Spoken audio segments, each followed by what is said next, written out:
Kita ke informasi pertama pemirsa, kelompok kriminal bersenjata atau KKB ini merilis video penyanderaan pilot Susi Air Philip Martin di Nduga, Papua Pegunungan. Dalam video tersebut, pilot dalam kondisi sehat di bawah pengawasan sejumlah pria bersenjata laras panjang dan senjata tradisional.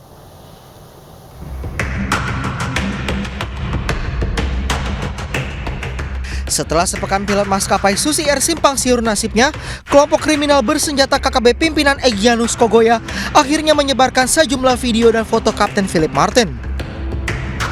Dalam video ini, KKB menyatakan pihaknya menyandera warga negara Selandia Baru dan membantah klaim pemerintah sebelumnya bahwa pilot Susi Air ini bukan disandra melainkan menyelamatkan diri.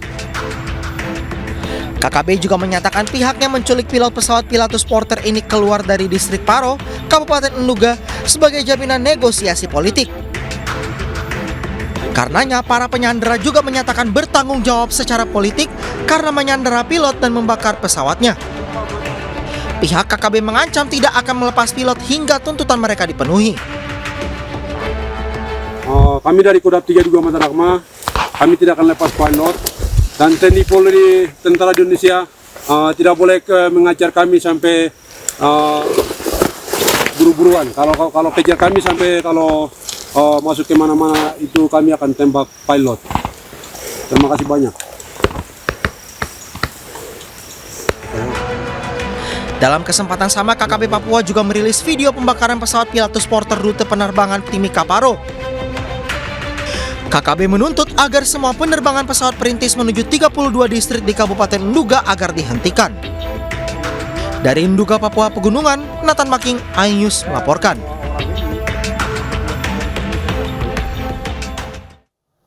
Sebelumnya, polisi menyatakan pilot pesawat Susi Air, Kapten Philip Martins, telah diketahui keberadaannya. Kapolda Papua Irjen Pol Matius Fakiri memastikan Kapten Martins berada di tangan kelompok KKB pimpinan Egyanus Kogoya.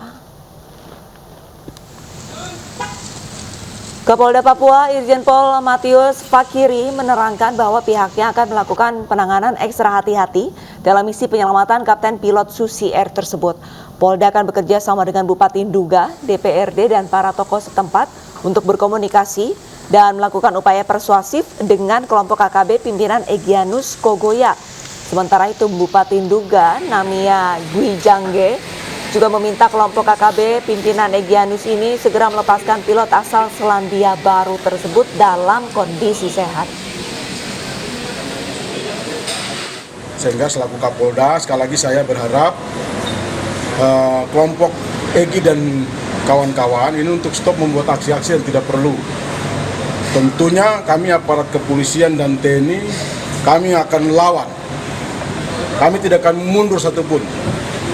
Sehingga saya berharap ke depan penanganan yang akan kami lakukan secara ekstra hati-hati untuk bisa menyelamatkan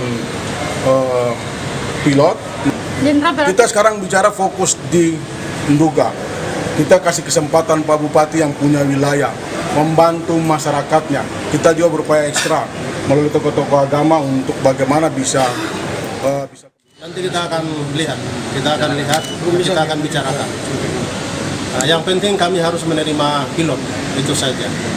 Jadi tidak ada pilot dalam keadaan sehat, pilot dalam tidak ada sakit. Kami berdoa supaya Tuhan juga buka jalan gerakan hati Egyanus dengan kelompok-kelompok ini supaya mereka tidak mengganggu apa-apa sama pilot ini, mereka kembalikan dalam keadaan. Selasa 7 Februari pekan lalu, kelompok kriminal bersenjata pimpinan Egyanus Kogoya membakar pesawat Susi Air dengan nomor penerbangan PKBVY saat mendarat di lapangan terbang Paro, Kabupaten Nduga, Papua Pegunungan. Menurut pihak Susi Air, pesawat yang dipiloti Kapten Martins sempat hilang kontak sebelum dilaporkan terbakar. Tidak ada korban jiwa dalam peristiwa ini. Sementara itu, 5 penumpang pesawat Susi Air serta 15 pekerja bangunan puskesmas di Nduga yang sempat diancam oleh KKB berhasil dievakuasi dengan selamat.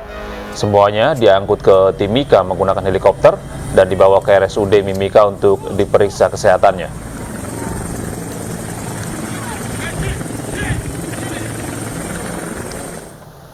Pemirsa, 167 warga Paro, Nduga, Papua Pegunungan dievakuasi pasca teror KKB. Mereka diamankan setelah menempuh perjalanan selama 5 hari. Ratusan warga dievakuasi secara bertahap aparat TNI dan Polri sejak 11 hingga 13 Februari yang terdiri dari 35 laki-laki, 47 perempuan dan 85 anak-anak. 167 warga Paro diamankan di distrik Kenyam untuk mendapatkan perawatan. Proses evakuasi berjalan lancar, para warga tiba dengan selamat usai berjalan kaki melintasi hutan dan mendaki wilayah pegunungan. Warga Paro memilih mengungsi untuk mencari rasa aman. Sebagian ada yang pergi ke rumah keluarganya di distrik Kenyam. Saya mengalami kekerasan seksual. Kalaulah karena pengabdian saya sebagai seorang ajudan menjadikan saya seorang terdakwa, kini saya serahkan masa depan saya kepada putusan majelis hakim. Majelis Hakim Pengadilan Negeri Jakarta Selatan menjatuhkan vonis hukuman 15 tahun penjara kepada asisten rumah tangga Ferdi Sambo, Kuat Ma'ruf. Ya, vonis ini lebih berat dari tuntutan jaksa yang menuntut Kuat 8 tahun penjara.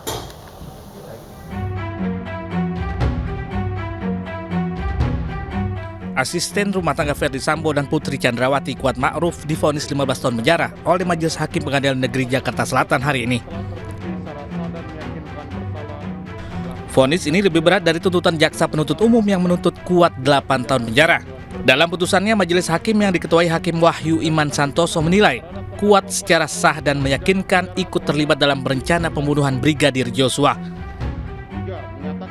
Hakim menimbang keterlibatan Kuat sudah terlihat dari peristiwa di Magelang, Jawa Tengah, hingga membantu mengkondisikan lokasi kejadian perkara di Duren 3, Jakarta. Hakim mengatakan tanpa komando Kuat menutup tirai dan pintu di lantai 2 dan lantai 1 dengan tujuan meredam suara tembakan.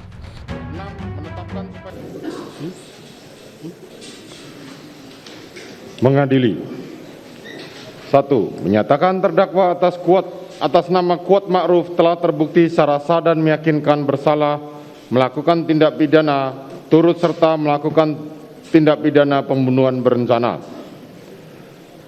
Menjatuhkan pidana terhadap terdakwa Kuat Ma'ruf dengan pidana penjara selama 15 tahun. Sebelumnya mantan Kadif Propam Polri Ferdi Sambo serta istrinya telah lebih dulu menjalani sidang vonis. Majelis Hakim memvonis Sambo dengan hukuman mati, sementara Putri Chandrawati dengan hukuman penjara selama 20 tahun.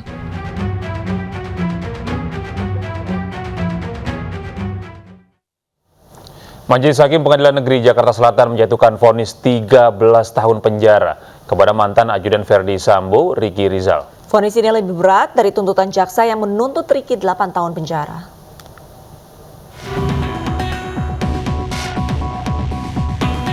Mantan ajudan Ferdi Sambo, Bribka Ricky Rizal divonis 13 tahun penjara oleh Majelis Hakim Pengadilan Negeri Jakarta Selatan hari ini. Ricky dinyatakan bersalah turut serta melakukan pembunuhan berencana terhadap Brigadir Joshua Huta Barat. Ricky dinyatakan bersalah melanggar pasal 340 KUHP junto pasal 55 ayat 1 KUHP. Tidak ada alasan pembenar dan pemaaf untuk Ricky. Sikap Ricky yang berbelit-belit juga dinilai hakim menjadi pertimbangan yang memberatkan. Mengadili. 1. Menyatakan terdakwa atas nama Ricky Rizal telah terbukti secara sah dan meyakinkan bersalah melakukan tindak pidana turut serta melakukan pembunuhan berencana. Menjatuhkan pidana terhadap terdakwa tersebut dengan pidana penjara selama 13 tahun. Menyatakan bahwa pidana tersebut akan dikurangkan dengan lamanya terdakwa berada dalam tahanan. Memerintahkan terdakwa tetap ditahan. Menyatakan barang bukti dikembalikan kepada jaksa penuntut umum untuk digunakan di perkara lain. Menetapkan supaya terdakwa dibebani membayar biaya perkara sebesar Rp5.000. Vonis ini lebih berat dari tuntutan jaksa penuntut umum yang menuntut Ricky 8 tahun penjara. Dalam putusannya, Majelis Hakim yang diketuai Hakim Wahyu Iman Santoso menilai secara sah dan meyakinkan bahwa ikut terlibat dalam rencana pembunuhan Brigadir Joshua. Tim Liputan iNews melaporkan. Usai divonis 13 tahun penjara, Ricky mengaku tidak berniat membunuh Joshua sebagaimana putusan majelis hakim. Ricky Rizal divonis 13 tahun penjara oleh majelis hakim atas pembunuhan Brigadir Joshua. Usai vonis, dalam tanggapannya Ricky menyatakan tidak berniat ataupun berkehendak untuk membunuh Brigadir Yosua. Pernah mempunyai niat dan kehendak untuk membunuh Yosua, dan saya tidak mengetahui untuk proses selanjutnya saya serahkan. Pengacara keluarga Yosua, Kamarudin Simanjuntak, menilai vonis Ricky Rizal harusnya lebih berat dari Kuat Ma'ruf karena Ricky merupakan aparat penegak hukum. Ada sejumlah pertimbangan dari majelis hakim yang membuat vonis Ricky Rizal jauh lebih ringan 2 tahun dari Kuat Ma'ruf. Ada pertimbangan hakim tadi diberikan 2 hal yang meringankan.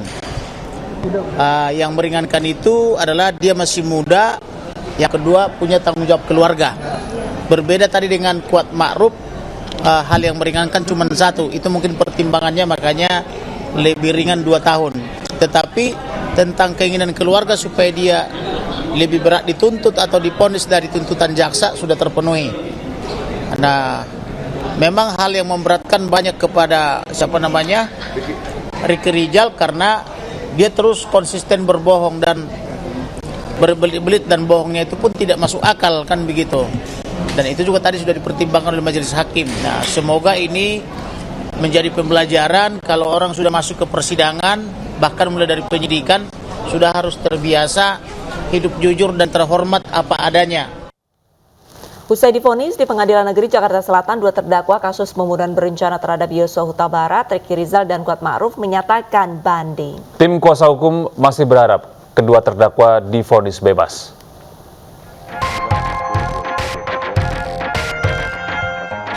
Hakim memvonis 2 terdakwa kasus pembunuhan berencana terhadap Yosua Huta Barat, yakni Kuat Ma'ruf dengan hukuman 15 tahun penjara dan Ricky Rizal selama 13 tahun penjara. Vonis pada 2 terdakwa disampaikan oleh Majelis Hakim Pengadilan Negeri Jakarta Selatan Selasa pagi lebih berat dari tuntutan jaksa sebelumnya, yakni 8 tahun penjara yang disampaikan di persidangan sebelumnya. Kuasa hukum kedua terdakwa akan mengajukan banding atas vonis hakim terhadap terdakwa. Iya kan ada, dan ini kan bukan akhir dari segalanya di pengadilan ini. Ada beberapa proses ketika kita tidak puas dengan putusan hakim, kan ada proses banding, kasasi, dan upaya hukum luar biasa itu PK. Nah itu mungkin kita akan lalui semua. Mudah-mudahan dari ketiga proses itu saudara Kuat Ma'ruf itu mendapatkan keadilan, karena dari beberapa peristiwa atau bukti-bukti yang terjadi di pengadilan, kami melihat bahwa tidak satu pun yang bisa menempatkan dia sebagai orang yang harus bertanggung jawab terhadap hilangnya nyawa daripada Yosua. Nah, itu yang perlu kita sampaikan nanti dalam beberapa tingkatan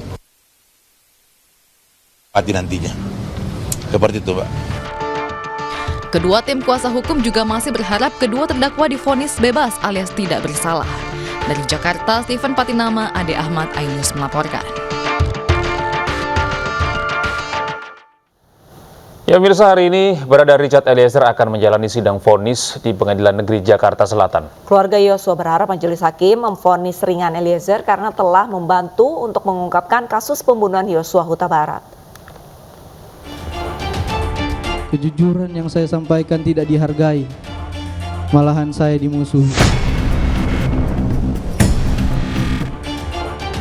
Terdakwa Richard Eliezer akan menjalani sidang vonis di Pengadilan Negeri Jakarta Selatan. Lembaga Perlindungan Saksi dan Korban berharap majelis hakim memberikan vonis ringan terhadap Eliezer lantaran telah menjadi justice kolaborator. LPSK berharap pengadilan bisa merujuk ke Undang-Undang Nomor 31 Tahun 2014 tentang hak justice kolaborator, di mana seorang GC berhak mendapatkan hukuman percobaan atau hukuman pidana bersyarat tertentu atau pidana paling ringan. Nah ini yang kami harapkan, 3 pilihan ini yang kami harapkan nanti putusan Richard itu seperti itu. Hal senada disampaikan keluarga almarhum Brigadir Yosua. Melalui pengacaranya Kamarudin Simanjuntak berharap majelis hakim memberikan vonis ringan karena Eliezer merupakan ajudan Sambo yang telah menyesali perbuatannya dan berani membongkar kasus kematian Yosua. Tetapi Barada Richard Eliezer pangkat terendah di kepolisian, karena dia merespon apa yang saya minta, dia datang bersujud, menyesali perbuatannya, meminta maaf dan berjanji akan membongkar kasus ini. Maka saya minta kepada keluarga dan saya fasilitasi bertemu, makan malam dengan orang tuanya, kekasihnya semuanya, dan saya minta keluarga maafkan dia dia masih polisi muda dan terlalu polos. Maka saya harapkan juga agar majelis hakim yang mulia memberikan dia vonis di bawah 5 tahun. Sementara dalam pembelaan terakhirnya, Richard Eliezer menyerahkan seluruh keputusan kepada majelis hakim. Namun Eliezer meminta hakim memberikan vonis yang seadil-adilnya karena ia hanya seorang ajudan yang melaksanakan perintah atasannya. Kalaulah karena pengabdian saya sebagai seorang ajudan menjadikan saya seorang terdakwa, kini saya serahkan masa depan saya kepada putusan majelis hakim. Selebihnya saya hanya dapat berserah kepada kehendak Tuhan. Sebelumnya jaksa menuntut Richard Eliezer dihukum 12 tahun penjara. Jaksa berpandangan mantan ajudan Sambo ini ikut terlibat dalam kasus pembunuhan berencana Brigadir Yosua. Dari Jakarta, tim liputan iNews melaporkan.